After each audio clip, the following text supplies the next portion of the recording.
feeling run down? Don't have the energy you used to? You want to put the zest back into your step? Then you need Super Mario Lizard Vitality. It's got everything you need to get your groove back. 100% guaranteed effective. Just look at what's done for me. And enter the code UNIVERSALIST at checkout to get a free subspace shipping on your order. So don't delay. Get your 30-day supply for only $29.99 Quatloos. Don't be a tool of the Galactic World Order. Get yours now. Ah! Coming up on the CW, it's prom night, and love is in the air. Until it's time to throw down. Sam and Miguel share a tender moment. But look who's crashing the party. Watch as young couples share a romantic dance. And fight. And dance fight. Be sure to watch an extra special episode of Kung Fu High Prom Night.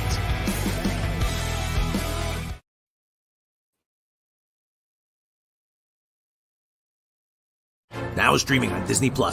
He's danced the Hokey Tokey with Tusken Raiders, relived the chase scene from Back to the Future Part 2. Now watch as the galaxy's most feared and badass bounty hunter relives the kitchen scene from Ratatouille. This show is getting to the point where Disney is just ripping off itself now? You know who I am? Seriously, what the hell is going on over at Lucasfilm? Any goodwill you were trying to win back is being completely squandered. Or at least Ming-Na Wen is nice to look at. Then watch as he gives Bantha scratchies and Treatos. Well, actually, that is the best part of this show. Tamura Morrison stars in the role that will eventually destroy his career in Kitchen Nightmare. What's next? Seriously, I don't even want to know at this point. But at least we get to see a Wookiee rip a guy's arm off.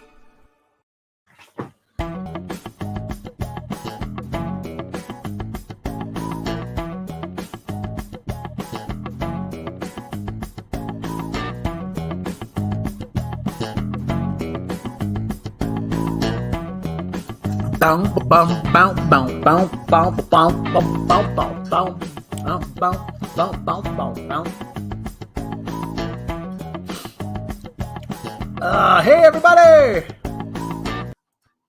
Nap time. Nuh-uh. No, it's not. It's curry Right. time.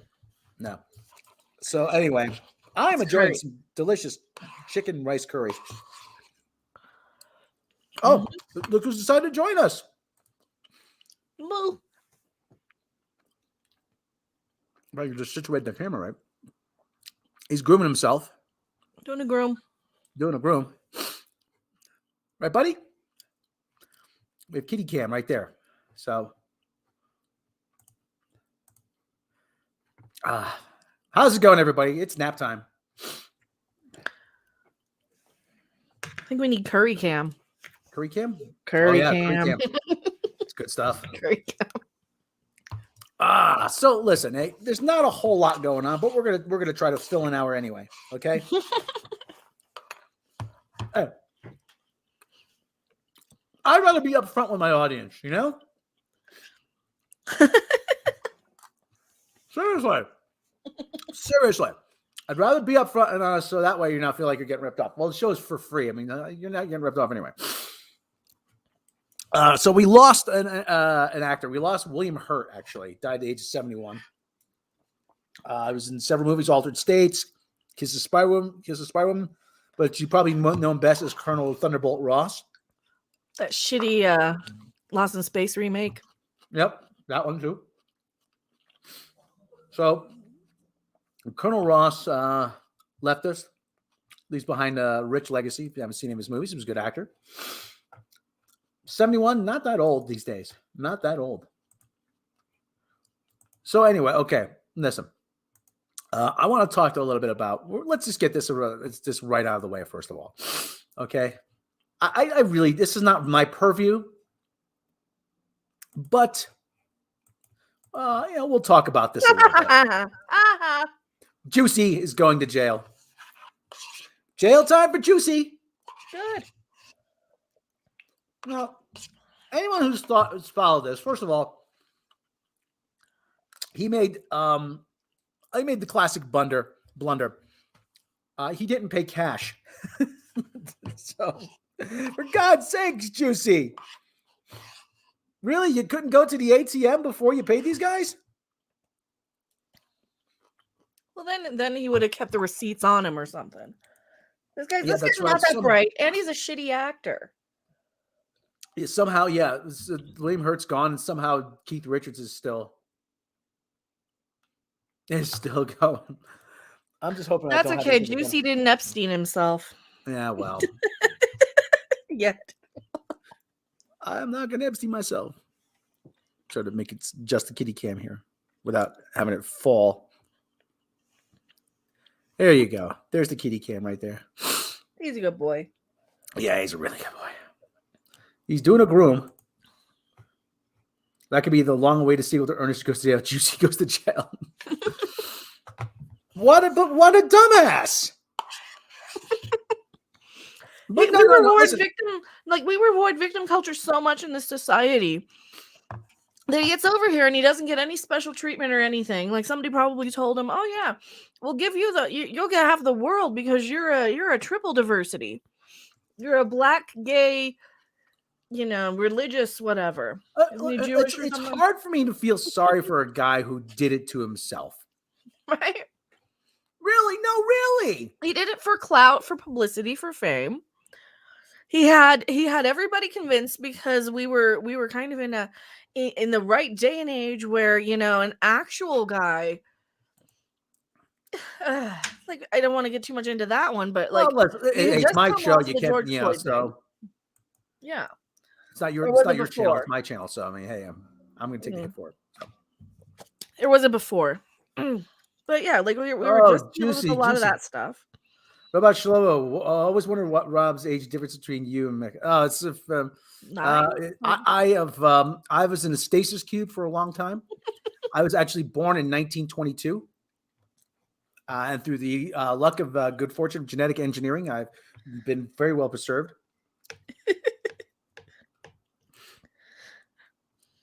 It's really only like 9 years, not even a decade. But juicy.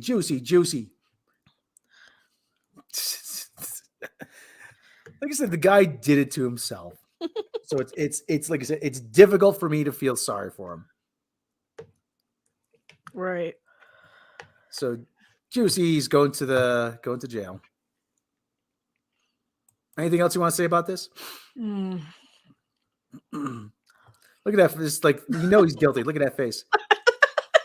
He was such a shitty actor. Can you pull up the interview or his court thing? Pull up the video. Hold on, let me see. Oh, just this guy. What a shitty actor. What a shitty actor. I'm gonna share. Which tab am I sharing? I think his sister got the acting skills in that family. So these Is people. Is she an actress? Well, yeah, she was the one who isn't that sister Black Canary? I think so. Journey Smollett, not his sister. Let me see. And she's not even that great, but like she's okay. She's fine. I think this is the video. I think he's the sentencing. The video of a sentencing. Well, wasn't she like one of the friends on Full House? Like she was one of Michelle's friends or something. Probably. Okay, we've been live longer than 30 seconds. We can. Yeah. All right. Let me. Well, they're not going to monetize you anyway. Let's see what we got. I'm sentencing you to 30 months felony. Can we hear that? Yes. Okay. Yes. Probation, and the probation is going to be to this court. You're going to be allowed to travel wherever you want. You do not have to live in the state of Illinois. You can report by phone. I know that if you're going to try to make a living and do some of the things you do, you may have Okay, well, first of all, he's getting off easy there. Yeah, real easy. to go to other places, New York and Los Angeles. You can do those things. You will pay restitution to the city of Chicago in the amount of $120,106. So he's got to pay the court costs. He's got to pay the court costs. Oh, he'll be able to cover that, no problem. Oh yeah. You are fined $25,000. So 120. So he has to pay really $150,000. Mm-hmm. Which is the maximum fine, and you will spend the first 150 days of your sentence in the Cook County Jail. All right. Well, it's just like I said, 5 months in jail. That's not that bad. Well, and that will start today, right here, right now. Okay, so he's going immediately. He's going immediately to the lockup. Go to jail. Go directly to jail. Do not the jury found you guilty, and I've sentenced you as I have. You have the right to appeal the findings and rulings of the court or ask your sentence be modified. To do those things, you need to file a notice of appeal in writing within 30 days. You may also file a motion to modify your sentence, which would have to be filed in writing within 30 days. Anything not stated in those filings are waived for purposes of appeal. If you cannot afford lawyers or transcripts, they would be provided free of charge. Do you have any questions? No, I would just like to say to Your Honor that Okay, hold on. Can we? Why was that fool wearing a mask and everybody else wasn't? His lawyer wasn't. I am not suicidal. That's what I was trying to say. What does that have to do with I am anything? not suicidal. Okay. I am not suicidal. I am not good at acting either. No, you see, he's actually he heard that he wants to turn this into a song like Suicidal Tendencies. I'm not crazy. Yes, you're the one that's crazy. How do you know that? How do you know good music, Rob? If I did this, then What? How do you know good music, Rob? I thought it was hysterical. it means that I stuck my fist in the fears of Black Americans in this country for over 400 years. Oh, come on, Juicy. You Come just on. you ruined it for anybody who actually gets attacked. You're still playing that card. Juicy, come on, man. You did it to yourself. And the fears of the LGBTQ community. Your Honor, I respect you and I respect the jury. But Yeah, that's right. I sucked a dick and I deserve special treatment. I did not do this. And I am not suicidal. And if anything happens to me when I go in there, I did not do it to myself. No, you did do it to yourself. You're going to county jail. Where the fuck you think you're going to?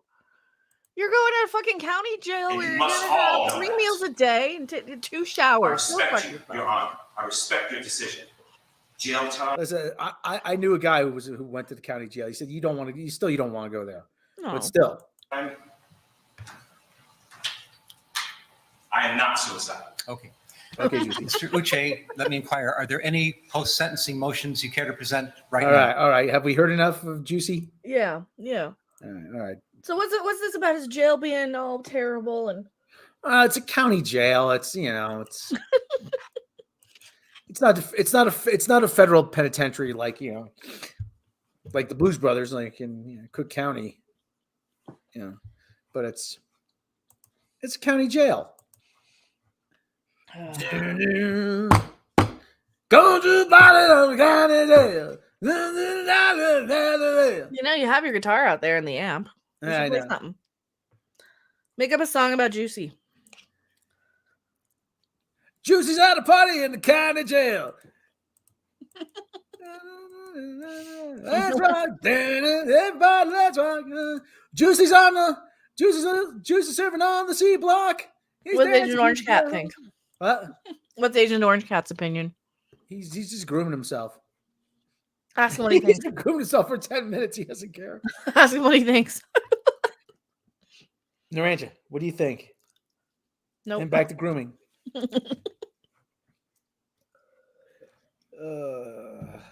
Go to jail. Go directly. It makes me want to play Monopoly. All right. Well, like I said, slow news day. So talk a little bit about Juicy. And the other thing too is the Batman has 66 Batman million blows. Oh, blows past. Like what? Yeah, threw me for that. Timmy said the Batman sucked. Yeah, Timmy. Yeah, Hold on. Where is he? not that Timmy. No, dang it.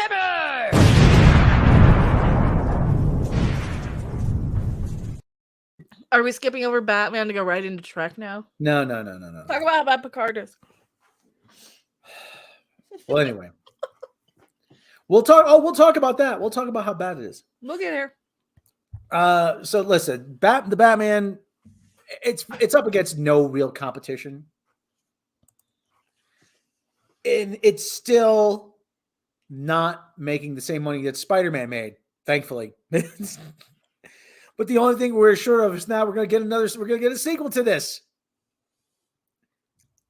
Hang on, yeah. Hold on, fill some time. I'm gonna get another scoop of curry rice here. All right. As long as you bring me a Mountain Dew. So I heard Tim Pool say he knew he wasn't gonna like the Batman. I saw his tweet. I heard a nose blow. And I kind of figure. Well, Rob said that he lost it when Batman said he didn't want to worry about about his family. What was it about Batman's family? What about Batman's family? You lost the movie when. Oh yeah. Yeah. When he said, Go out there and say it. "Hold on, I got your curry." Give me more curry. He'll come back and say it. We're so professional. Maybe I'll watch Bat Sparkles once it becomes free to stream. I mean, it is if you look in the right place, which I totally don't condone or recommend, especially since it's a first one Warner movie and they usually get pissy about it. Emo man, da-na-na-na-na-na-na, emo man, da-na-na-na-na-na-na, emo man, emo,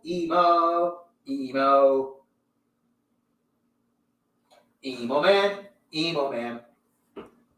Why, just like a hipster can. Does anyone want to help us with a cat comic about this guy and his friend Squirrel, his squirrel friend, Smuggly squirrel. the nemesis?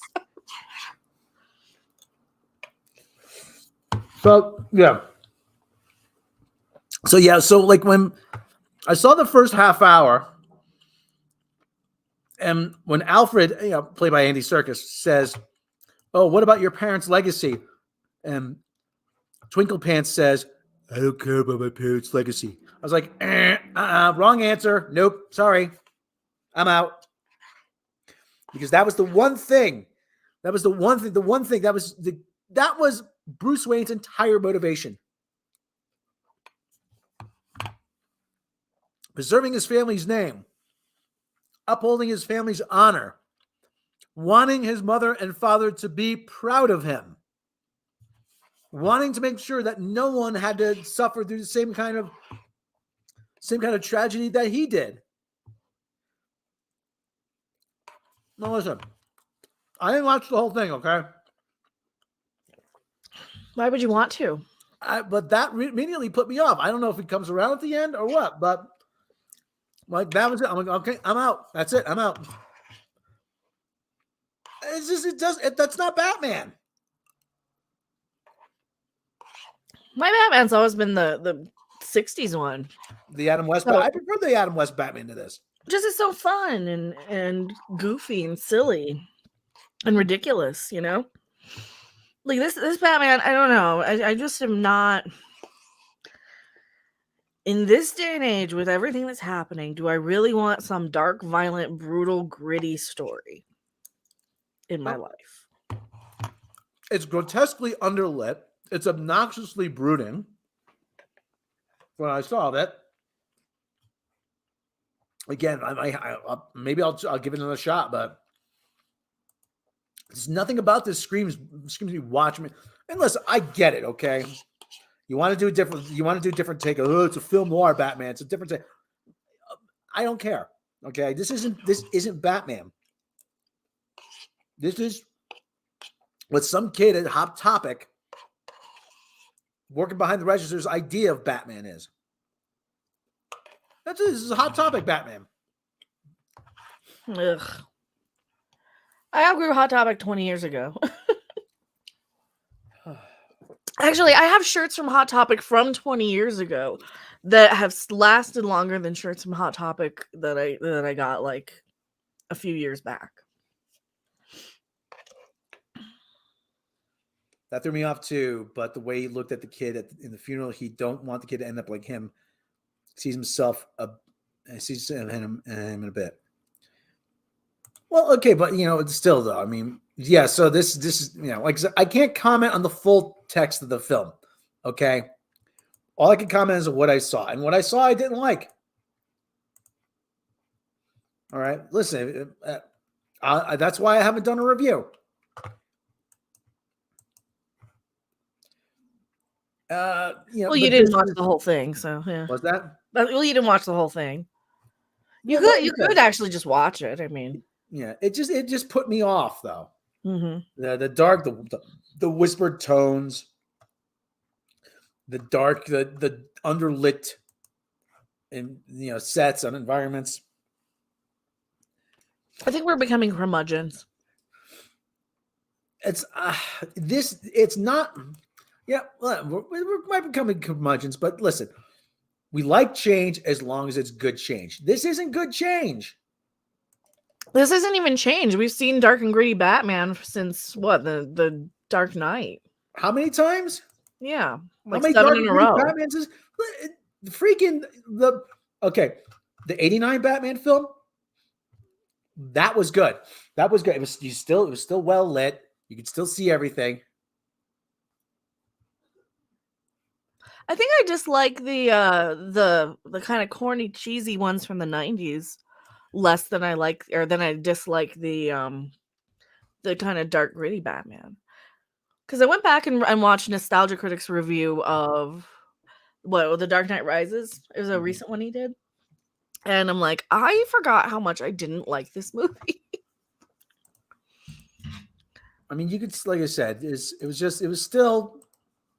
And it that had was a good dark one, right? moments, the 89 Batman, but it was still, you could tell you were watching a Batman movie. Yeah. Like I said, this, I'm pulling up an image here.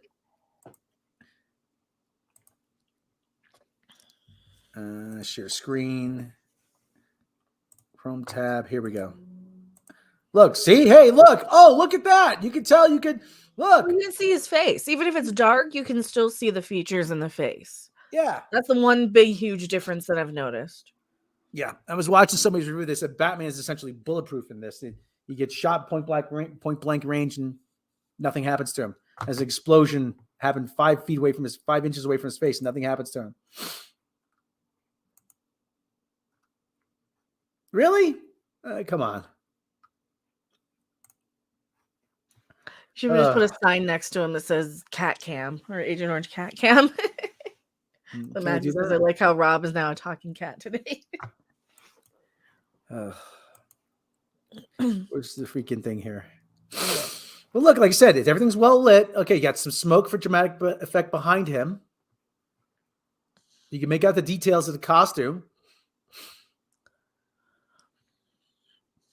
I heard an interview where it says that they had to make that slight change right there on the bat symbol because they didn't have the rights to use the bat symbol, so they had to make it slightly different.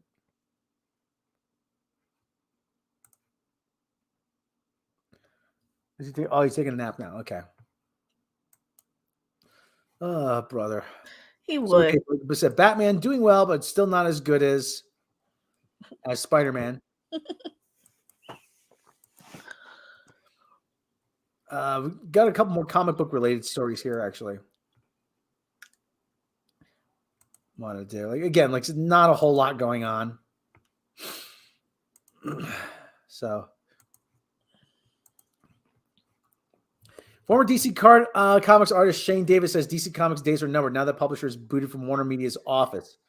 DC Comics is not welcome anymore at Warner Media's official headquarters in Burbank, California, where the publisher has had a presence for the last few years. DC's eviction is widely reported, and the company is moving to what's called a hot desk format, in which no one has their own space. Thus, their talent will share everything: desk space, supplies, if they don't end up fighting over all of it. Reports also noted that the facility is being built for Warner Media executives and staff, but they won't be moving there until 2023. Plus, there are no guarantees DC Comics will join them and wind up having a home there. Former DC comic artist Shane Davis and creator of Inglorious Rex views this as a sign that the writing is on the wall for DC Comics and that their characters will end up getting licensed to other companies to do the actual comic industry work. That's been rumored that they're going to be licensed to IDW or Image. Davis is not the first person to foresee this. Prediction has been gaining ground ever since Ethan Van Sciver said the same thing a few years ago. Pardon me. While also betting DC would be sold entirely for scrap. Davis and his host, Yanzi Lin, also looked at the comic sales dominated by Marvel and manga. The only exception benefiting was DC. The only exception benefiting DC was Batman, a character that is a very popular. Blah blah blah blah blah. the character that is very popular and occupies copious shelf space nowadays. The trouble is that it can't last, and when the bubble bursts, DC might not know what to do. As Davis observes, they haven't done enough to make readers care about their valuable properties like Superman and Wonder Woman. Yeah, because they keep making changes. Superman was always Clark Kent. Now you're telling me Superman is a gay kid? You tell me Wonder Woman is a black woman? Recent stunts, such as Trial of Amazons, making Nubia the first champion of Themyscira, retroactively sending Superman to prison to be tortured, teasing his death yet again, and writing his son as a bisexual climate activist, hasn't drawn up interest. Oh, gee, I wonder why. Because it's stupid. Yeah. It's stupid. It's ridiculous. Davis discussed how the retailers who go to him for advice and insight are being caught in the middle, not knowing how many books they ought to order, and if any, staring at uncertainty of DC's future right in the face and in real time. Sales are down, and Davis thinks part of the reason is the monthly release model is obsolete, and Disney is hurting its brand by saturating the market to keep its promise to consumers. Things might get worse for DC on the creative end, too, as there is an exodus of talent going on amidst other bad news. Aside from Gabe Eltaeb, I think that's how I pronounce that, quitting DC because of reductive treatment of Superman, others have run to Substack to offer work and knowledge directly to their followers.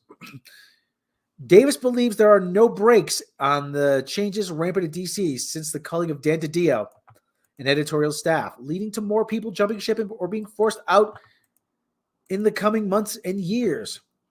Case in point, Mike Cotton left his group. Come on, this thing. Left his group editor gig on Superman. More instances like this are bound to come to pass as people move up the ladder and those below them go to trim some fat. While there is considerable amount of fat at DC, insiders have confessed there is not much meat on the bones as there used to be. That begs the question, who then is left to get rid of? Be sure to give us a comment. Okay, yeah. So, yeah, DC. Oh, DC. Oh, yeah. We're gonna change all the great characters we had that been around since the 30s. We're gonna give you a bunch of no names. Oh, geez, I wonder why that didn't work.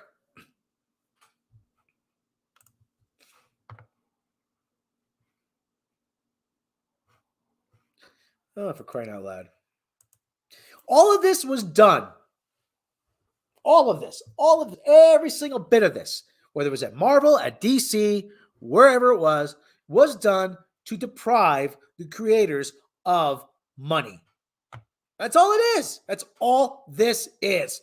People said I was crazy. You know what you're talking about. No. This is for diversity. You want to deprive the creators of money because the rules had changed. It became clear when Jack Kirby's family sued Marvel. It became clear to DC and to Marvel that if this could turn out badly. So they put this plan in motion. Now this is just from what I've observed. So it appears they put this plan in motion, and they said, Stanley, they said, well, these characters are different, just like Star Trek, 25% different. It's Superman, but it's not really the same Superman. It's Captain America, but it's not the same Captain America. It's just the mantle. And they found these useful idiots along the way. Vita Ayala, Sana Amanat, Daniel Kibblesmith. All these morons to do their bidding.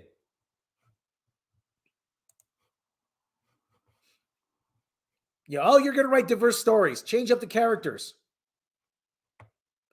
And they were so desperate to do that. Yes, sir. if I was working at DC or Marvel, Lord knows I'm not. But if that was me, okay, yeah, sit down. Okay. Yeah, I'm really excited to get started here. Oh, yeah, okay, great. Okay, first thing we want you to do is to change Spider-Man. Well, what are you talking about? Change Spider-Man? What are you talking about? Oh, yeah, we're gonna make him a 16-year-old black kid. Well, wait a minute. Spider-Man's Peter Parker. Why are we changing him? Oh, just change him. Just change him. Why am I? But what reason is there to change? Yeah, granted. Okay, listen. You're young. You're desperate for a job. You'll go along with anything. That's the thing. Or you get people like Sana Amanat, who's rich already. She doesn't give a shit.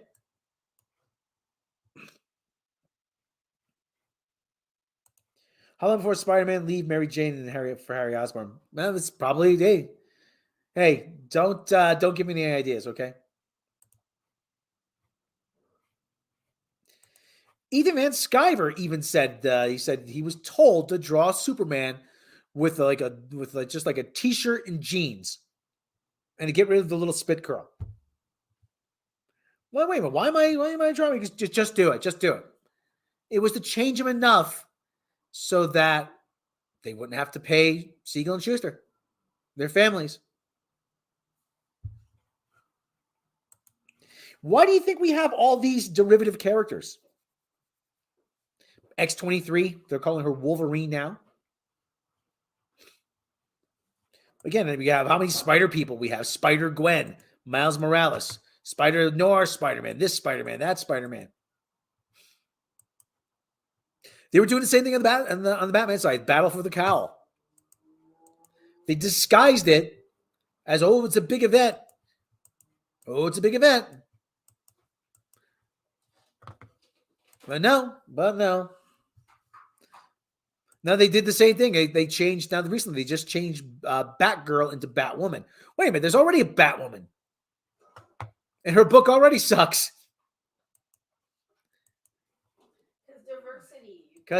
Because diversity. They use diversity. They use diversity as a smokescreen. That's some good shit, isn't it? Mm-hmm. I'm putting it away. Okay. But still, it's some good shit. It's some good shit. Curry, rice, and chicken. Japanese curry. They're like kids in school writing comics for their friends and putting themselves in it. And it's only 10 for a small group. Yeah. Oh, Batwoman can hook up with other Batwoman. No, you're gonna have two characters running around as Batwoman. Let me hold on a second. Barbara Gordon becoming Batwoman. Let me look this up here. Hold on. I don't doubt they're gonna make Barbara. Barbara Gordon was Batgirl though. Why would you Batwoman now? It's Barbara Gordon. More recent version of Batgirl is Barbara Gordon, rather than being related to Batwoman. She's daughter of Commissioner Gordon. Let me see. Batwoman just established a major connection to Batgirl. From comicbook.com. Oh, Batwoman, the show. Well, that's not going to last long. We're behind. Back. We gotta catch up. I'm behind? We're behind on Batwoman. Oh, well. They make so many. They make like 50 episodes a season. Supergirl, Scissors, Batwoman, yeah. Yeah, Batwoman, that's another one. Yeah, there's your hero's journey, folks.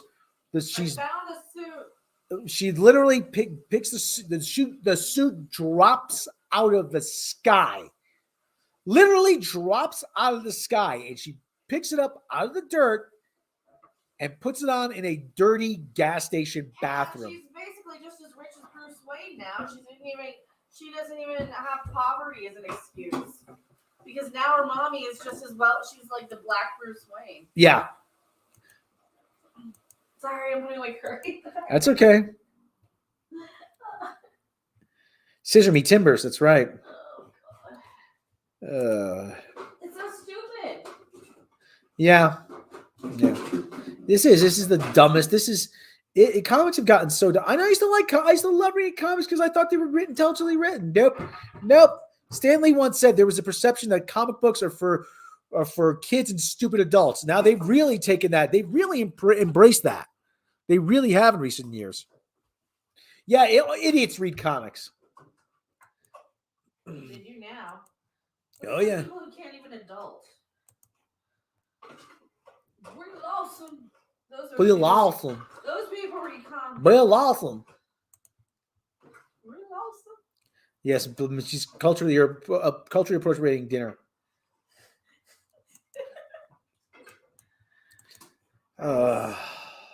Senior Sticks is in chat. I using. So anyway, so DC Comics is on borrowed time. H.R.H. Cat is sleepies. So what else is new? Oh yeah, Gotham Knights. Yeah, let me talk about this a little bit. I'll be back on mic in a second here. They're replacing another redhead with a black girl. Again. So like I said, it's not the same character. Hollywood producers who tend to stick to the same formulas have once again gone ethnic when casting traditionally redheaded character from the comics. The Gotham Knights pilot for CW has cast Navia Robinson to play Carrie Kelly. The character first introduced to readers in Frank Miller's graphic novels Batman: The Dark Knight Returns in '86 and its sequels. The 13-year-old red-haired girl, schoolgirl, idolizes the Dark Knight. And after he saves her, she spends her lunch money on a Robin outfit and eventually ends up saving Batman's life, talking her way to becoming Batman's unlikely sidekick.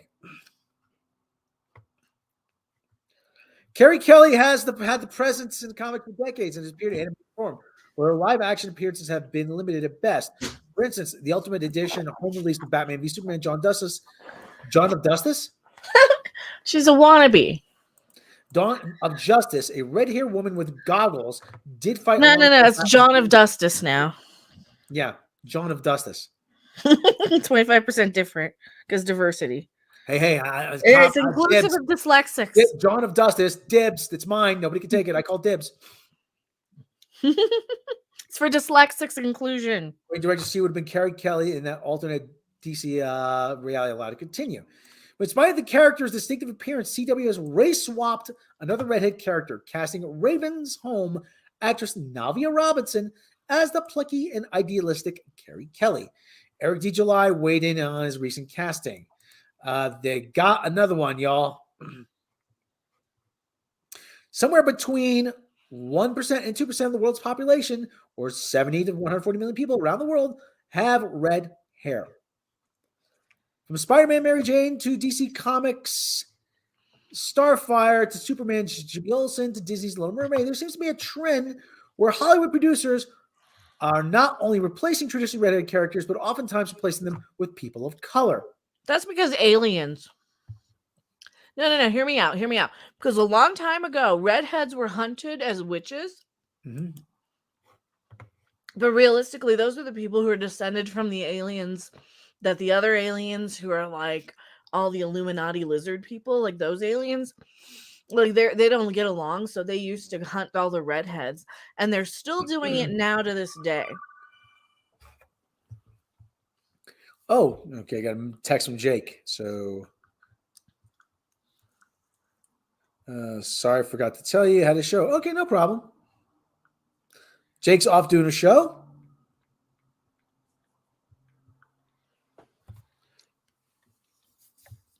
It's the Illuminati. They're still hunting redheads. So And they're trying to signal their new slave class of people. Leslie Grace was tapped to play Barbara Gordon, Warner Bros. Studios' Batgirl, continuing along going trend of films replacing classically redheaded characters with actors looking nothing like them. As expected, the studio had no comment. From Red Sonja being recast as a short ethnic brunette, many other news commentary sites have noticed this trend of wiping out redheads, but the pattern has been happening for nearly the last decade. However, those outlets typically report on it as a good thing and pro-diversity, or just make a parody of it because they are ecstatic about it. But most people who are fans of the original characters or redheads themselves aren't thrilled with the changes. Are redheads now a marginalized minority in Hollywood? While redheads make up approximately 2% of the population, we're seeing fewer and fewer of them in media compared to how prominent other marginalized people are represented. Isn't it time to give redheads their due again? Several examples of race swapping redheads are below. Okay. Oh, yeah. Poison Ivy. The Witcher. Hold on. Well, we have that meme. Yeah. The meme. Heimdall. Oh yeah, that makes sense. Electro, Kid Flash. Yeah, that makes sense. No, it's got to be the Illuminati. It's got to be. It goes way back to when the royalty used to kill redheads. They're a sign of evil. Yeah, somebody says Gabriel Strange. What Pull me did up an Redhead? article on that. That's my next Illuminati archives. What was that? Pull me up an article on that. That's my next Illuminati archives. Why they're really erasing redheads. Hollywood erasing redheads. Yeah, why they're really. Pull me up an article on that. Hold on. No, into the traditional, when they used to hunt redheads way back when. Yeah. So this is the girl here that's playing Barbara Gordon. Ah, yes, erasing all redheads for the sake of diversity. How woke, how stunning and brave. Mm-hmm. While many feel this is okay because Hollywood has been white for too long, someone suggested the pendulum might have swung a bit too far in the opposite direction. As Deadline reported several years ago, Hollywood studios issued a mandate that half the lead roles in any new pilot have to be ethnic, imposing a quota of ethnic talent on each show, which may be why this has been happening. Instead of opening the field for actors of any race to compete for any role in a colorblind manner, there has to be a significant number of parts designated as ethnic this year, making them off limits for Caucasian actors, some agents signal. Many pilot characters this year were listed as open to all ethnicities, but when reps would call to inquire about an actor's submission, they frequently have been told that only non-Caucasian actors would be considered. Basically, 50% of the roles in a pilot have to be ethnic, and the mandate goes all the way down to guest parts, one talent representative said. Maybe it's just a passing fad, but it's hard not to notice a pattern here. It's become a safe bet that there's an iconic ginger character in pop culture, then there's chances that a person of color will be cast in a live adaptation. So yeah. Well, first of all, she's way too thin. This girl here. Yeah, and then the In the Heights, that ridiculous In the Heights movie bomb. Actually, this Red Sonja chick, she left the role. Yeah, she just quit. That was her, the director, just upped and quit. Yeah, that's a good sign. Yeah.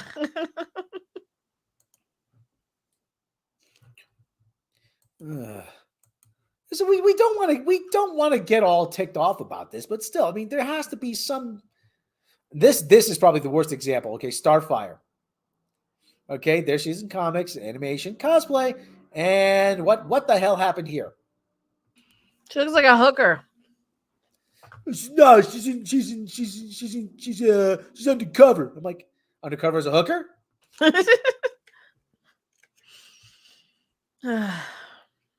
This is from a major studio with a budget. How does that she got happen? the code at Goodwill. Oh, is that the real meaning of that? Goodwill Hunting? Yes. Okay. Like you said. Now I want to go to Goodwill. She's pretty enough, but she's not that. Doesn't really do a whole lot for me. This girl here, Leslie Grace. I called it. I told you she was going to be cast, though. Yeah, you won. What did I win, though? I think a Steam game. Oh, okay. Ghostbusters. Yeah, I got you Ghostbusters. Ooh, speaking of Steam games, what? We should do a game stream. We're still working on clips for What the Dub, right? Yeah, we are. Yeah, I got 10 new clips. Mm-hmm. What as P word? What as P word? Don't spoil it. Come on, I got plenty more where that came from. So, well, anyway, speaking, I just want to.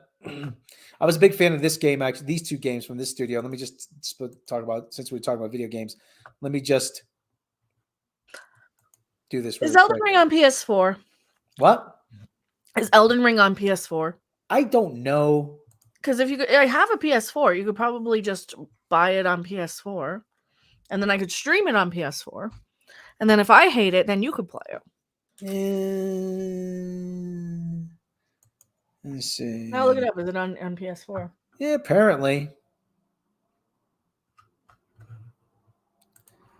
So anyway, this I mean, it would probably look best and be easiest if I had it on Steam, but new Infamous and Sly Cooper I just game. can't buy it. This was like one of my favorite games ever for PS2. Sly Cooper. See, I liked What on was that? PS2. I loved Monster Rancher 3. Infamous and Sly Cooper, two series that Ghost of Tsushima developers Sucker Punch Productions are rumored to have new games in development. This claim comes from Accent, Twitter account focused on leaks, which previously leaked Star Wars Eclipse one day before its official reveal. Even with some delays for some console exclusives, there should be a great year for PlayStation players.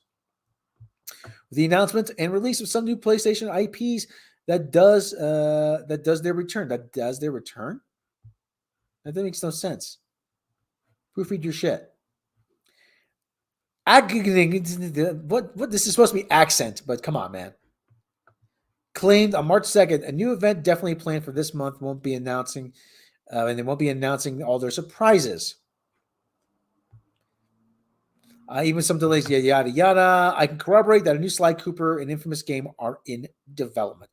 Should have March 8th places announced an upcoming recent state of play event. Following tweets, Accent confirmed. I corroborate new Sly Cooper. Okay, yada yada. Another Infamous entry was first touched upon 2015 when response to a question, series future, PlayStation Studios head of international productions, Scott Rode, told Kind of Funny Games, we're never going to retire an IP. We're always going to be open to making more Infamous games. That's about the best way I can answer that. A new potential Infamous title would not be touched upon until September 2021. Wait, hold on. What was this? Oh, yeah, this is recent. When Xbox era co-founder Nick Baker claimed that there's a chance we could see Infamous make a return at Sony's September 9th showcase. However, it was not meant to be, as the event came and went without a serious existence.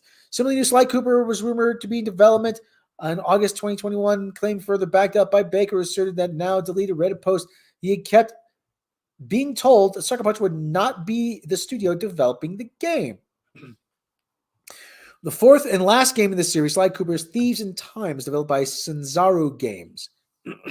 Pardon me. In 2024, they confirmed they were not working on a new Sly title and have been acquired by Facebook to pursue future rich, immersive, original VR game content. First interest, okay, background, game also for mortality system, background, players healed harmed civilians, okay, yada, yada. Nobody cares, yada, yada, nobody cares. Meanwhile, Sly Cooper told the tale of a titular hero. Okay, yada, yada, yada, yada, great ring, Ghost of Tsushima. What do you think? Yeah, I always want more Sly Cooper games. Yeah. I mean, they're fun. They're fun. Fun platformer, colorful characters. Never played them. They're fun. They're nice. They're neat. I like them. Stealth elements, platforming. Interesting story, interesting characters. Yeah, Legacy King. Yeah, that was a good one. So okay, so all right, so that's the game we want to talk. Well, what else do I want to talk about? Oh, the Joe Rogan thing. Mm-hmm. Yeah, we've been saying this for how long? Years.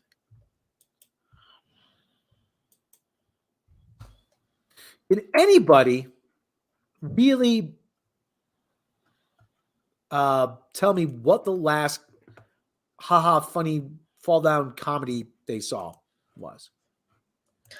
Euro Trip? How long ago was that?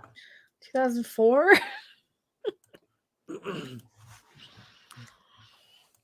First of all, I am not a fan of Joe Rogan, okay? I still don't understand how he became how this guy, a painfully unfunny comedian and a freaking ultimate fighting commentator, became the bastion of intellectualism in America. Well, he's asking questions, man. Yeah, we're gonna talk about New Trek in a little bit. Joe Rogan says wokeness killed the comedy movie. No truer words are never spoken. Let's see. It's like, what was the last good comedy movie that was released? Bum, bum, bum, bum. It used to be you would be able to something about Mary, Right. you know, Kingpin. You could just snap them off. No. You knew who they were. It's like wokeness killed the comedy movie in a lot of ways. It did. People, they're not just not making them. What was the last great comedy movie? He's just now realizing this. No, he's not just now realizing, he's just now saying it. Okay. We all realize this. Like, maybe he's just now realizing it. I don't know. Yeah, you're a bit late to the party, Joe. The Last Step Brothers? No, there's been some other ones. Since What was the then? one where it was the end of the world? It was James Franco and Seth Rogen. Oh, that one? Yeah, that one wasn't really hilarious. That World's End, or no, not World's End. No, the end of the world It or was the something. Rapture one. It was like the world's end, but not nearly as good. Yeah. World's Yeah, End is and probably the fucking- last really good one. And volcanoes and shit was happening. And What's the one where the house party goes out of control? This is the end. House party. this is the end. This Oh, is the end. Was good. end. What yeah, year was it was that? good. I wouldn't 2013. 2013. I wouldn't say great comedy. But that's That just proves stoners will watch anything. still 10 years ago. Mm-hmm. You know, that might be Yeah. that might be the last of I the know. last of the Mohicans. Yeah, it's weird. What was the one where the house? You can't even do a comedy on television anymore. Can you name me a last good Well, Resident Aliens. That's not really a sitcom. Oh no. Hot in Cleveland wasn't too bad for a while. What was the last funny sitcom you watched? Yeah, I- probably Hot in Cleveland was the last one I remember laughing Hot at. Cleveland. Yeah, but that was like 2014. I don't think there's been any sitcoms, has there? No, I can't name a good sitcom. I'm honestly, I'm trying here. I'm trying to name a good sitcom. Okay. I really am. South Park's still going strong, but that's been on the air for 25 years. Miracle Workers was kind of fun, but that's Miracle not a Workers, sitcom. okay. That's good. That's kind of a drama. I wouldn't, would you call that a sitcom? No. I really don't know what I can't name one. Chef It's Emmy a- says it's- Last Man Standing. House party goes out of control. Project X. Project X. Do woke people make comedy? Is there a woke comedy movie? No, there isn't. There isn't. And you know why? Because a lot of them have a stick up their ass. Yeah, they don't want to offend anybody. Yeah, they're so busy not trying to offend anybody that they can't just relax and have a laugh at their own, even at their own expense. Well, the They're even an anti-woke attempt. comedy is pretty terrible Mm. though. What? The anti-woke comedy isn't very good though either. You want to see the great failing? Hold on. Because like the I anti-woke really- comedy, what we watched the first half hour or the first maybe 15-20 minutes of the Ryan Long comedy special. Now you guys might be familiar with them. Oh God, that was terrible. You got he's the guy, he did the racist versus woke or the same people, that little bit, and he's been on like he's a pretty famous like internet YouTube comedian sort of thing. He does all the shows. And basically his act was, for the first like half hour, is just trying to say as much racist stuff as possible. Kind of in the way that Lisa Lampanelli talks about black guys. Well, that's just to be shocking. Yeah, and it's just like, so you don't have anything actually funny? No, he doesn't. Kind of offensive. That's just to be shocked. That's just to shock the audience. Yeah, and I'm sitting there like, oh, yeah, this is not my kind of comedy. So the anti-woke comedy isn't that good either, because they're just like, we got to go completely the opposite direction, and there's nobody just kind of doing the weird and just weird and funny just to be weird and funny. Okay, Sort of now comedy. this is, hold on. Okay, that's actually not. Okay, well, actually, yeah. Yeah, Reno 911. That's a Reno good, 911, yeah, that was really good. funny show. Yeah, That was really good. Reno. This is embarrassing. I'm looking at the ratings. Like I said, I hold it. To me, the Daily Show was the gold standard of comedy. I mean, that was the proving ground for a lot of hot young writers. Okay. Now this is just a rating. This is from the ratings from when? From March 1st. Let me show this. Like I said, talking about how woke comedy has failed. The Giggling Idiot.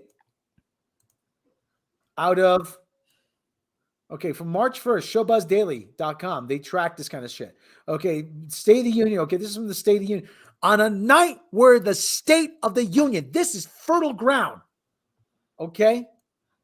He should have gone, they should have gone live with this. John Stewart would have went live or whatever, okay? Sticks Hexenhammer went live riffing the State of the Union. See, this is where our comedy is coming from. Look, people like that, people ripping it. Look, Tim Pool was ripping the State of the Union. Tim Pool's about as funny as Athlete's Foot, though. I mean, come on. He's funny. Look, 90, 300, this number here, 334, that's the number of live viewers in the hundreds of thousands. 334,000 viewers.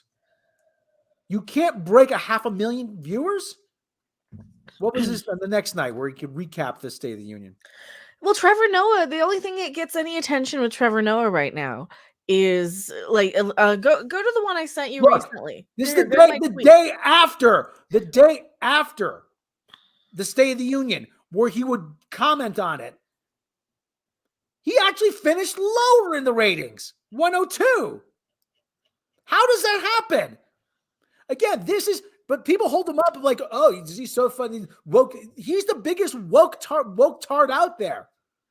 Well, actually, he's the greatest magician out there because he's made over 80% of the Daily Show's audience disappear. Here, Rob, this was on the other day.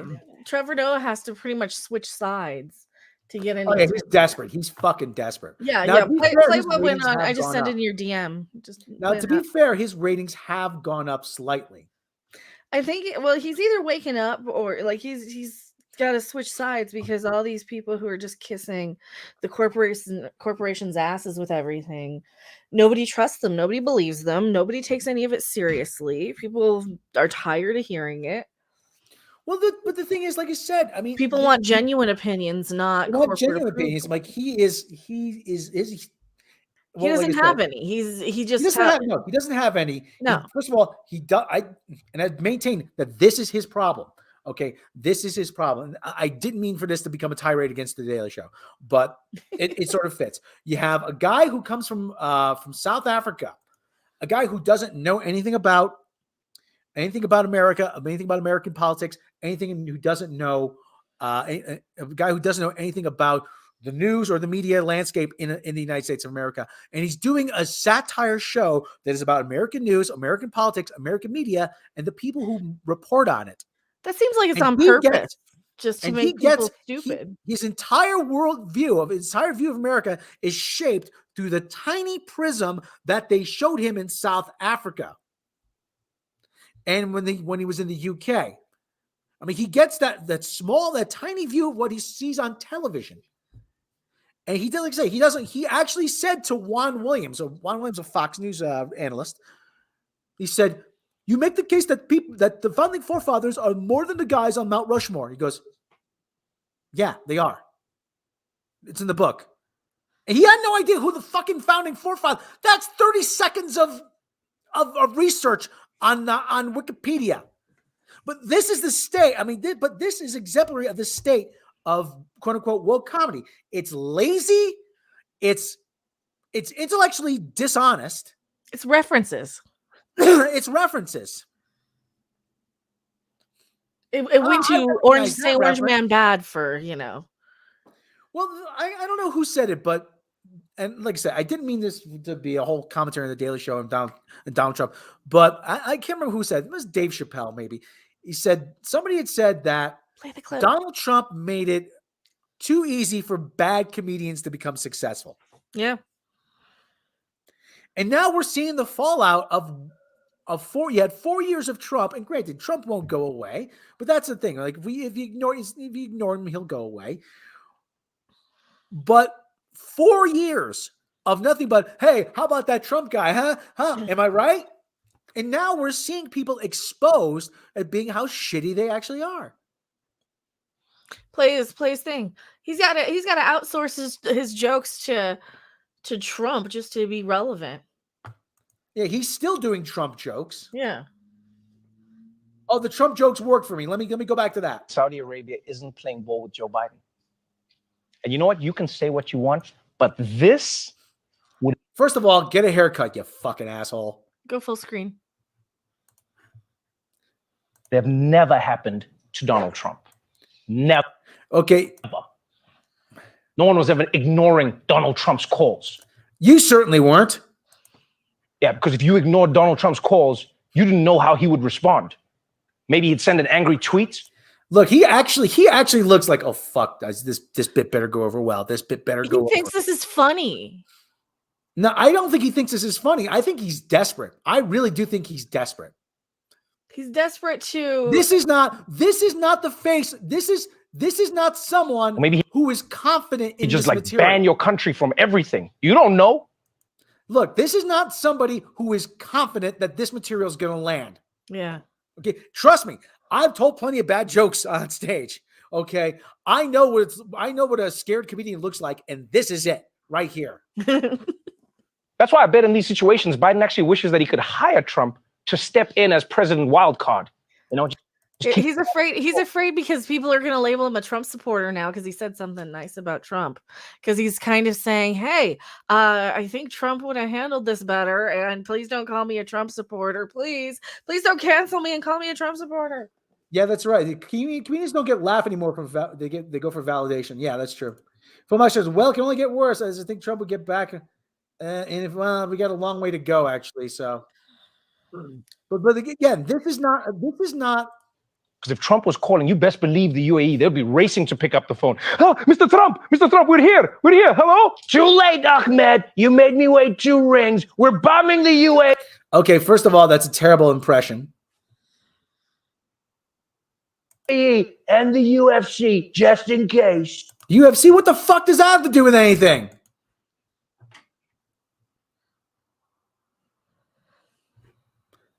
What's Trevor Noah? Apparently, someone who can make over 2 million viewers disappear. I think they did that on purpose, just so that they would have an idiot have ill-informed views and takes to brainwash a whole generation of gullible idiots who will vote for somebody because they like their skin color and because it's diversity and the little wokier than thous, the little zealots that popped up. Well, the big problem, like I said, the big problem is, again, and people say, oh, why, there's this big thing about comedy and on the right, and people on the right aren't funny. I'm like, yeah, because you can't be funny and you can be funny and be a dick. I mean, but generally, a lot of I've seen conservative humor has been very mean spirited. That's the all thing. The blue collar comedy is mean spirited. Not all of it, but but there's in recent years, that's more slice of life kind of stuff. They really don't talk about a lot of, they don't talk about anti-abortion stuff, that kind of stuff. I don't think that's because there aren't really people who talk about that. Are there comedians who talk about that? The blue collar stuff is really everyday kind of stuff. Anybody I know that's what I think of when conservative comedy, though. Yeah, anybody can relate to the blue collar stuff. Yeah, well, like your super far like liberal comedy though is actually super mean spirited because a lot of it is. Yeah, a lot of it is. And I think that's where a lot of it fails. Yeah, and that's kind of what turned me off of a lot of spirited. And I think a lot of like I said, the blue collar comedy guys, like I said, it's all just kind of common everyday stuff. I think that's the appeal of it. Yeah, the white male rage, applause sign lights up. Yeah, I mean, like I said, that's a great example of it being very mean-spirited. Never mind that the whole point of Joker was that it was a comedian who bombed and he went on stage and he killed everybody in the audience.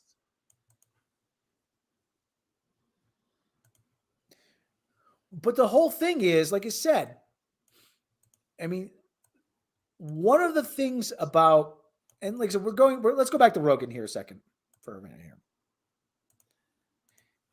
The whole thing about comedy is, and like I said, if I was writing the next Austin Powers stuff, that's what the Austin Powers movie, that's what it would be about. Yeah, that's a very good point, Captain. Observational comedy has morphed into vindictive comedy, which usually isn't very funny. Like I said, when we have, I really do think a lot of comedians would again, a lot of comedy is pulled from everyday situations. I'm driving to work. My wife's mother came over. The kids are homesick, whatever. And I think a lot of these quote unquote woke comedians, or these left-leaning comedians, I don't think they have lives, that grasp on what everybody relates to. Well, no, they're so selfish, self-important, and narcissistic. They can't figure out what gender they are sometimes. They can't figure out how to adult. They can't even adult. They don't. No, they're sitting there on Twitter trying to find representation in everything. All right, let's listen a little bit lower here. Is there even an attempt at a politically correct comedy movie? No. Did it just stop making comedy movies? They just stopped making them. But I mean, you could be super funny. You could make a great comedy for sure without being rapey and homophobic. Yes. You But know it's what I not mean? just that. It's like all abhorrent behavior. It's a great movie without being rapey, homophobic. Back to School. Great. It's your basic fish out of water story. I'm trying to think if it was rapey ever. Back to School? Yeah, there might have been a rapey bit. No, I don't think it was. Oh, come on. But Rodney is Rodney's the best.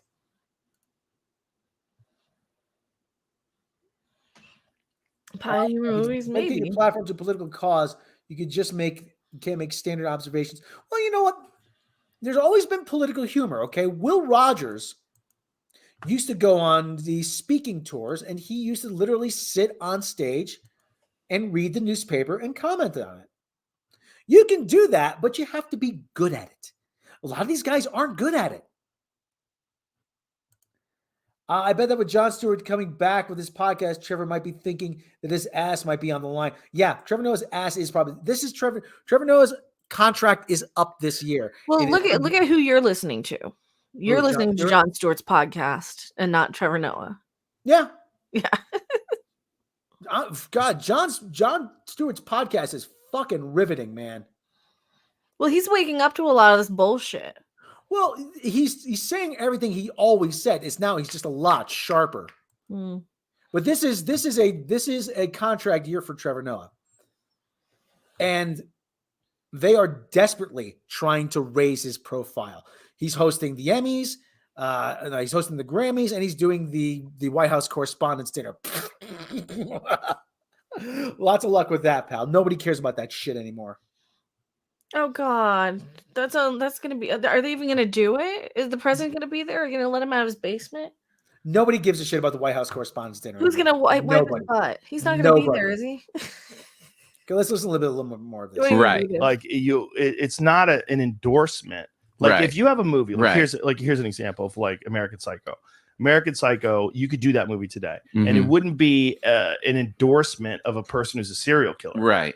It would just be a film about a serial killer. About a psycho. But there's a weird thing that happens when you're making fun of something. When you're making fun of something, somehow or another, it's like supposedly an endorsement of whatever that activity is. No, when you're making fun of it, you're accused of being insensitive, is what it is.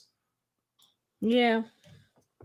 They're like, well, you should think about other people who would be offended on behalf of this. I did a joke about. Again, I did a joke about I've told the story about the video store joke about how you don't stray too far into gay territory, And the guy from Germany says, I'm from Germany. We are more open-minded than that. I'm like, yeah, you're in a lot of trouble when the Germans are telling you about preaching about being open-minded.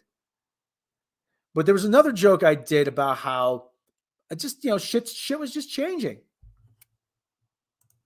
Just things were just changing about how things were changing. Like, and kids don't have the, when I grew up watching Sesame Street, that was the purest thing. Now you have a Muppet whose father's in jail. My daddy's a fireman. What your daddy do? My daddy works for Con Edison. What your daddy do? 5 Lieutenant Rackers for armed robbery. But I'll shank your ass. And I had someone, my father was in prison. I'm like, oh, for crying out loud. Then you shouldn't be at a comedy club. Go home. You don't have a sense of humor. If you have something that's that triggering that you're going to start crying, lock yourself in your basement. Stay in your little panic room. That's your safe space. Get out of here. That's actually is the best point anyone can make. You have to remember where you are. You are in a comedy club. Nobody's there to be mean to you or to hurt your fifis. They are there when I'm telling a joke. If it's a joke about gay people, it's a joke about black people. It's not about you. What? It's not about you. Exactly. You narcissistic cunt. It's not about you. Oh, I hate people sometimes. Oh, I'm offended. Well, get off the internet if you're offended. I don't want to hear it. What about those other people? That fuck them. I'm not telling you. I'm not talking to them. Even though he was on the left, he was capable of stepping outside the box. Yes. Actually, you know what? I defended Ron Paul one time when there was a presidential debate with Republican candidates, and they said, "What would happen? What would you do if if we were attacked?" And it was if we were attacked, what would you do if America was attacked? Well, I would not hesitate. They're all talking stuff. I would not hesitate to declare war. Well, I would look at someone and look at the evidence and see if we could declare war. And Ron Paul was the one who said, has anyone read the Constitution? The president can't declare war. Only Congress can declare war. Open it up and read it sometime. I'm like, hey, that's the right answer. And I'm like, why am I defending Ron Paul? I'm like, you idiots. Oh, for crying out loud. Okay, let's keep going with this for a little bit longer. Hold on. Even if it's like completely unacceptable. Yeah. Right? But it's kind of like, but it's the real question is that a moment? Is this a moment? Because I know like really young people who think that whole thing went too far. Like they laugh at shit that's a little more irreverent. That doesn't matter. What matters is if you did make that movie, the backlash would be absolutely real. Mm-hmm. Yeah. People would go crazy. Well, like I said, you can't do Animal House now. I don't think you can do Animal House now because there's a couple scenes that are kind of questionable. I mean, there's a scene where, there's depictions of drunk driving. There's, there's a scene where they go into the all-black nightclub. There's a scene, they don't show it, but there is a scene where one of them, it's implied he has sex with an underage girl. They don't show it. They stop before. It's implied, but they kind of leave it to the imagination.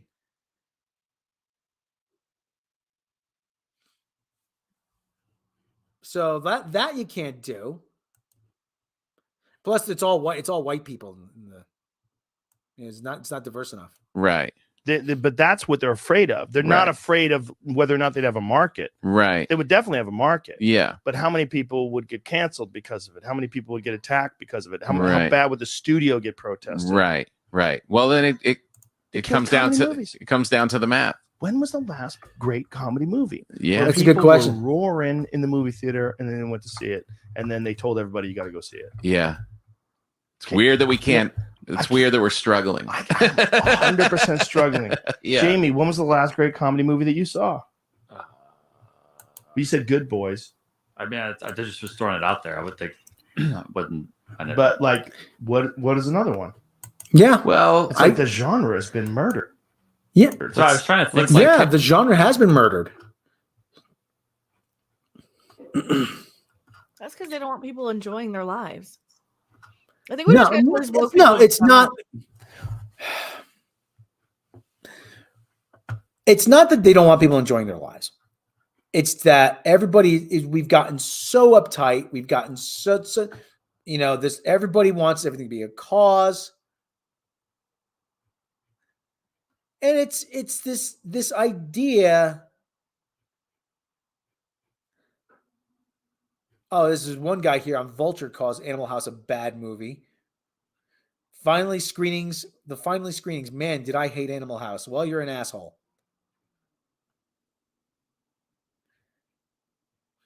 In the Me Too era, is it still okay to laugh at Animal House? I think we need to laugh at. We need more than ever. We need to laugh at Animal House. Let me finish watching it. Let's see here. Kevin Hart. Let's think Will Ferrell. Movies like the Jumanji movies, sort of like. Yeah, but those are family friendly. Exactly, I know. They're so family friendly. They're great. Funny though. Funny, great movies. Really funny. I love Jumanji. It was great. I took my kids to see it. Yeah, it was fun. Really Deadpool funny. had a lot of comedy in it. The first Deadpool. Deadpool. Yeah. See now, people. This always raises the question: are the Marvel movies have too many jokes? Are the Marvel movies, do they have too many jokes, or are comedies so bad now that the Marvel movies are funnier than actual comedies? Yeah. It was like, but that's a superhero movie, Right, so right. It's Deadpool not did. really. Yeah. But it wasn't a comedy. I know that's what I'm saying, so I wouldn't consider that really. Yeah, either. it was a funny superhero movie. Get Hard. Kevin Hart and Will Ferrell.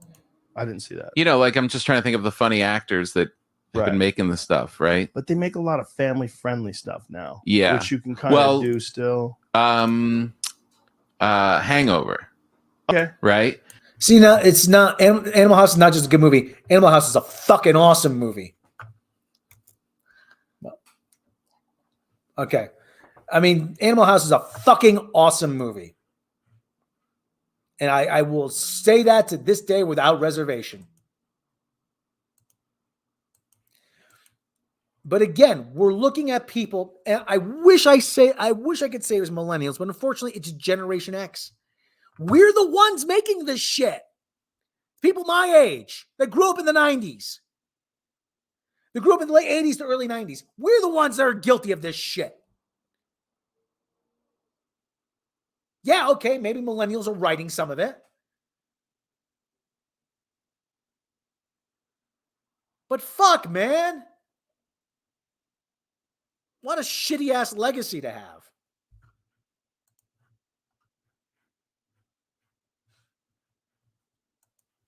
Let me finish this out here. Hold on. That was like the last, and that's why it exploded, because it was an R-rated. Same year though for Hangover 3, 2013. So like that was I'm trying to find anything since then, and there's not a lot since 2014, 15, 16. There's a few of those like amazing family friendly R-rated comedy. Where's the next big R-rated comedy, man? Like I said, it's not just millennials. It's my generation, Generation X. We're the ones in charge of this shit. Take a look. Alex Kurtzman. Matt Reeves. Jughead Abrams. They don't know. They can't make the shit that they're making. What makes you think they can do a comedy? But it's people like that. It's the hip young executive. In the era of Me Too, is it still okay to laugh at Animal House? Yes. It's necessary. I'm going to glue your fucking eyes open and you're going to watch Animal House, okay? And the kitty agrees. National Lampoon's Raunchy Frat House and Comedy Animal House, which celebrates 40th anniversary Saturday, widely regarded as an all-time great movie, but 4 decades later, it feels like less of a comic class, more like a toxic showcase of racism, homophobia, and jokes about sexual assault. While parts of the film are still genuinely funny and enjoyable, 2018, the crueler moments beg the question, in the Me Too era, is it still okay to enjoy Animal House? Yes. I think it's more necessary than ever to enjoy Animal House. Fuck it, I want to watch Animal House right now. There's a clear reason why this movie became an instant favorite. It's hilarious. Spit your beer out funny. Even when Dean Wormer, John Vernon tells Delta Brothers, fat, drunk, and stupid, nobody go through life, son. Or when John Bluto Blutarski tries to inspire his fat brothers by asking him, it was over and the Germans bombed Pearl Harbor. Hint, very famously, yeah, we know. Every fraternity in the country has a guy who looks and sounds like throwback at a handle of Jack Daniels, just like Bluto. Many of them still don his generic college t-shirt. This is a movie widely credited with pioneering the slobs versus snobs genre, making way for Caddyshack and Ferris Bueller's Day Off, and introducing the toga party to a new generation. It's even been immortalized in the Library of Congress, joining an elite group of films such as Casablanca, Gone with the Wind, and Titanic. But rewatching it in a time of hyper-awareness about issues of sexual abuse, there are a handful of parts that don't sit well and make appreciating the movie as a whole frustrating and troublesome. There's a scene where Bluto climbs a ladder to watch a group of sorority women engage in a half-naked pillow fight. There's the fact that every woman in the movie exists to have sex with one of the main male characters. Bullshit. Bullshit. And there's the plot of where shy freshman Pinto, Tom Hulse, debates taking advantage of the girl he's invited to a party after she passes out. Theirs is framed to be the most pure love story of the movie, until the punchline reveals she's only 13 and jokingly introduces Pinto's father to her as the boy who molested me. The final scene features freeze frames to give a glimpse into the future for each character among frat brothers, ending up a sensitivity trainer, gynecologist, public defender, or U.S. Senator. Greg Marmalade, James Doughton, a member of the rival frat Omega, ends up getting raped in jail. Well, the joke is that he was part of the Nixon administration.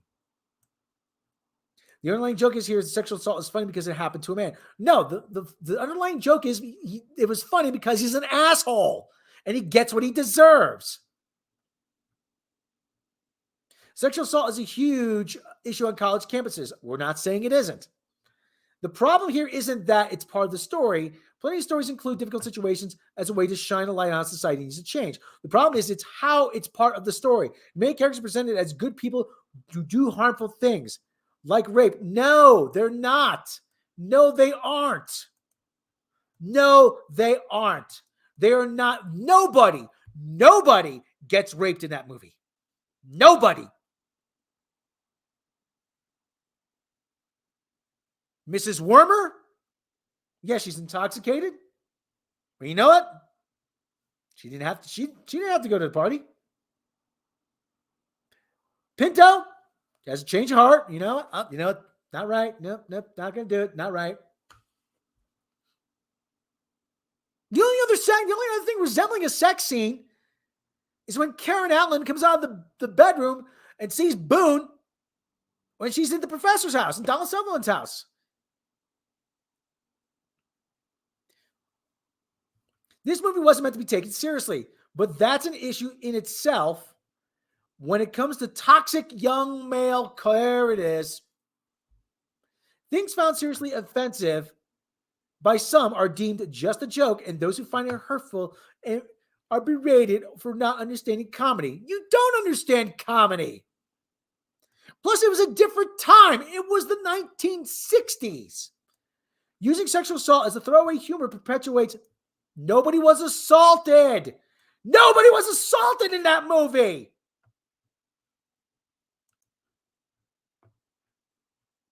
For God's sake.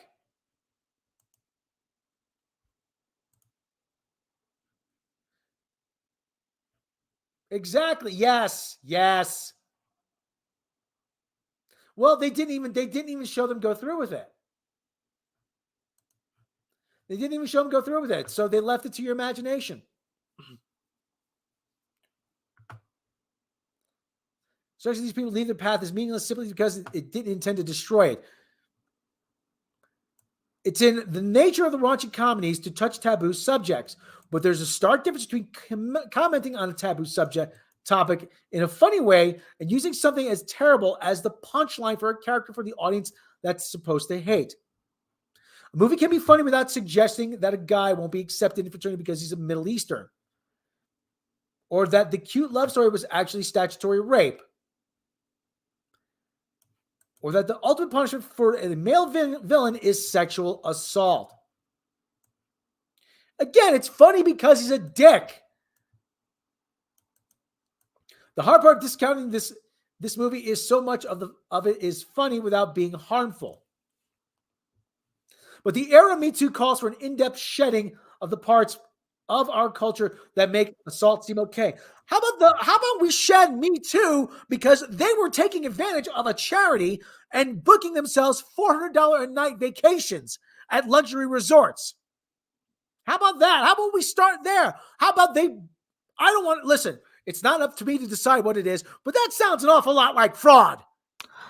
How about we have a society where we give women the tools and the confidence to not need to go to these drunken frat parties where, and put themselves in dangerous situations? Why can't we give women those sort of tools?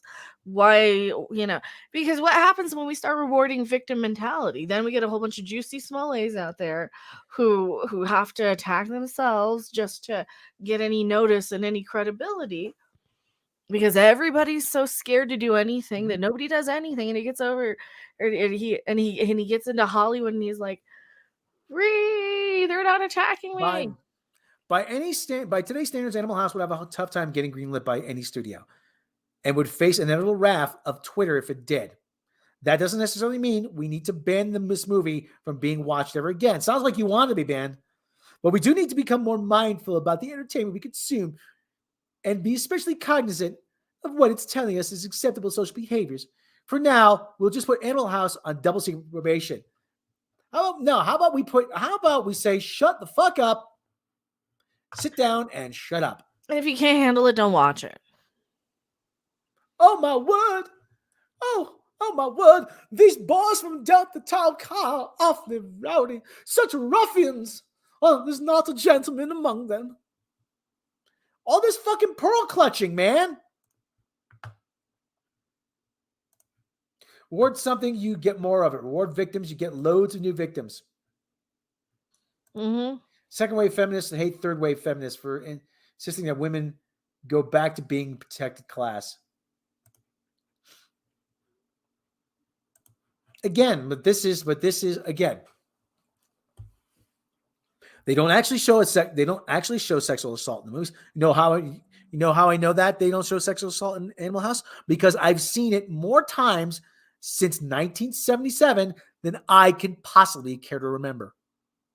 Than you could ever possibly know. Greg, honey, is this supposed to be this soft? Again, I listen, and again, this Me Too shit. Listen. I shouldn't call it Me Too shit, but you know what? Like I said, this whole Me Too charity movement, you did yourself a real blow to your credibility, paying yourselves exorbitant salaries, booking luxury vacations to go to conferences to raise awareness.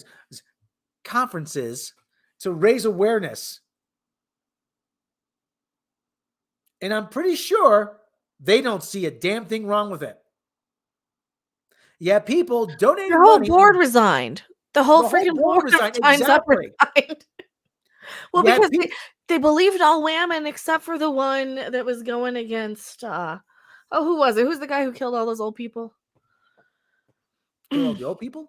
Yeah, he put all the coof patients in with the old people. And he killed them. Oh, Cuomo. Yeah, Cuomo. Fuck that. Yeah, man. yeah. So they didn't believe the woman that Me Too'd him. People were so desperate for any kind of leadership, they just clung to Cuomo.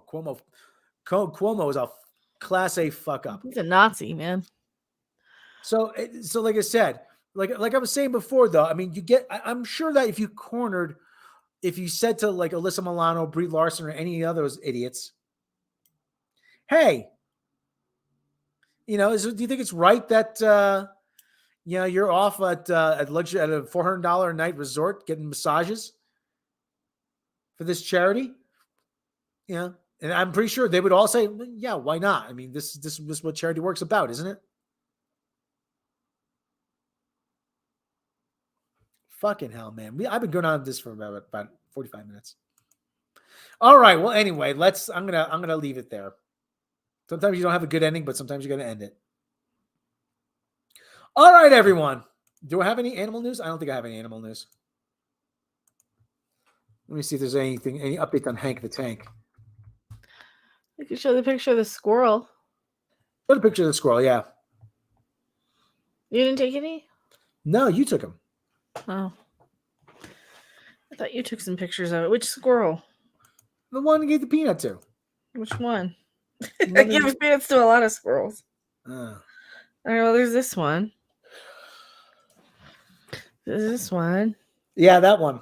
Waiting for peanuts in the tree. Got pretty close to him. Like, I'm a peanut. I'm a peanut. I'm a peanut. Yeah, animal news. Agent Orange Cat is still sleeping. Squirrel. All right, everyone. That's it. Okay, everyone.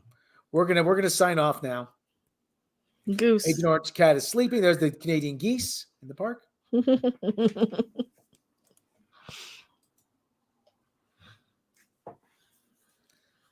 Big dog show in the UK. There's some animal news. Oh, hold on. Dog show. Oh, I love dog shows. Let me see. The Crufts.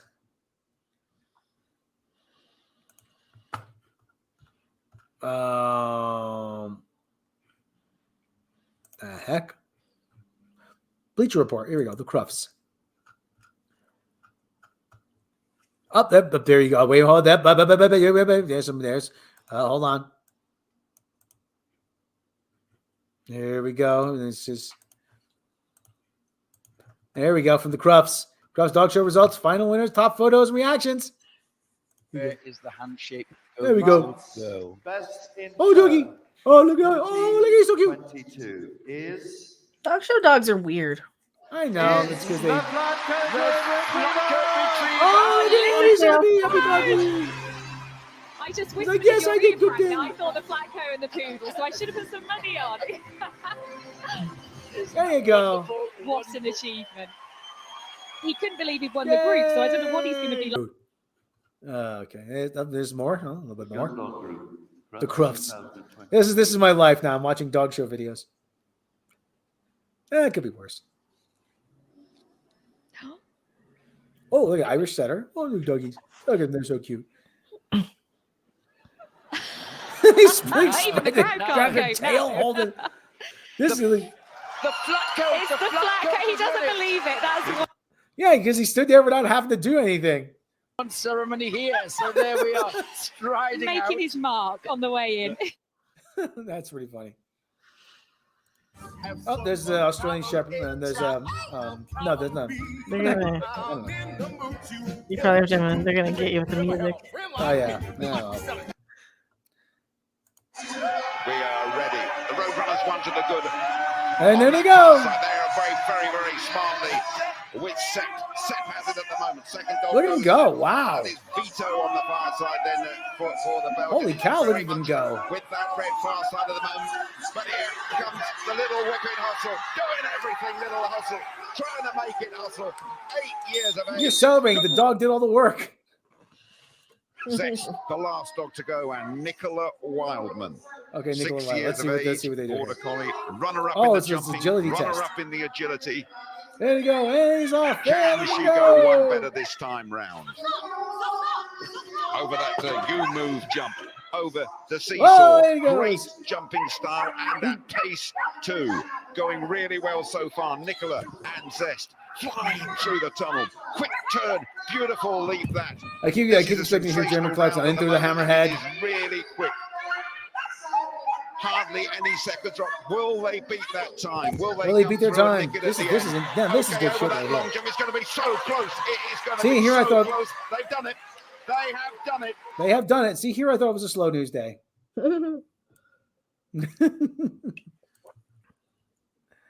Yes, they are. That's right. Let's see. Try that. Poofy. Okay, everyone. There you go. There's your animal news. The Crufts Dog Show for everyone in the UK. Yeah, we do need Clarkson calling this. Okay, everyone. Thank you for joining us for N.A.P.S. We are going to talk. Are we doing a stream? Are you doing a stream later? Yeah, somewhere. I don't know where. Probably YouTube. I don't know what. We'll see if we get more clips. If we can get like 10 more clips, we might. Yeah, we'll work on that. Yeah. Any if you guys want it. Do you guys want it? So, yeah. Watch Wiener Dog ones. and spread news of what the dubs anywhere you go. Yes. Everywhere. Say Mecca does these amazing streams. You see that all the channels and say Mecca does these awesome streams. For the clips, the comedy clips don't work too well. It almost has to be dramatic. Yeah, it's funnier if it's drama. Yeah, or interviews. Interviews are great. Interviews are good. I try to get some Bono clips, but he's just such a pretentious asshole. There's no way to. Yeah, it'd probably be perfect, but he gives there's these long drawn out things. He can't do anything easily. You can't even do that right. Yeah, you can't even do that right, Bono. I need a quick 5-second response here. Nope, can't do that. Mm-hmm. All right, everyone. Have a good rest of your Sunday. Have a good rest of your week. We'll see you next time. Take care of yourselves and each other. And as always, what do they say? The cat says snooze. That's right. See you later, everyone. I'll get the credits here.